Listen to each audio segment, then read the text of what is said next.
Yang namanya mancing, boncos adalah sebuah keniscayaan. Tapi kenapa? Udah boncos berkali-kali, bahkan sampai jadi rutinitas resmi, tetap aja kita berangkat dan terus berharap besok ikannya terpikat.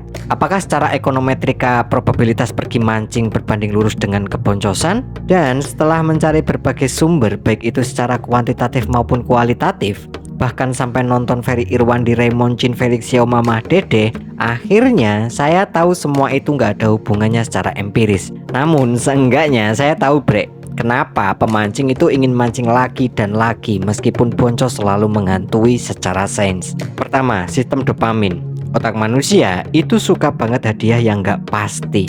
Saat strike datangnya secara acak, otak itu ngelepas dopamin lebih kuat dibanding hadiah yang selalu pasti. Mekanisme ini tuh sama kayak pada game, dan itu yang disebut reward prediction. Jadi walaupun 10 kali zong, sekali strike gede, itu bikin otak ngerasa worth it nih, besok coba lagi lah. Kedua, variable ratio reinforcement. Dalam psikologi perilaku, ini disebut penguatan rasio variabel. Strike itu sama dengan hadiah muncul nggak terduga. Dan pola kayak gini, itu bikin perilaku sulit dihentikan. Contohnya kayak scroll media sosial. Karena kita nggak tahu kapan ikan makan, jadinya otak terus penasaran. Ketiga, efek relaksasi biologi.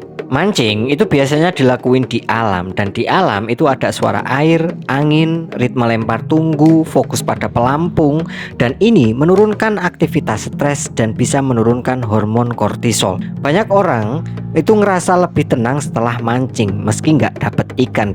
Keempat, flow state. Saat milih spot, membaca arus, ngeracik umpan, memperhatikan gerakan senar, otak itu masuk kondisi fokus ringan yang disebut flow state. Kondisi ini bikin pikiran lebih rileks dan waktu itu terasa berlalu lebih cepat. Kelima, optimism bias. Otak manusia itu cenderung percaya satu kali lemparan lagi lah mungkin dapat. Nah, bias ini membantu manusia tetap termotivasi dalam aktivitas yang hasilnya tuh nggak pasti.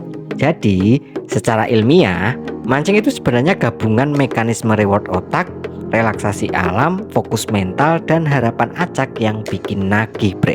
Intinya biar nggak pusing, ayo kita mancing.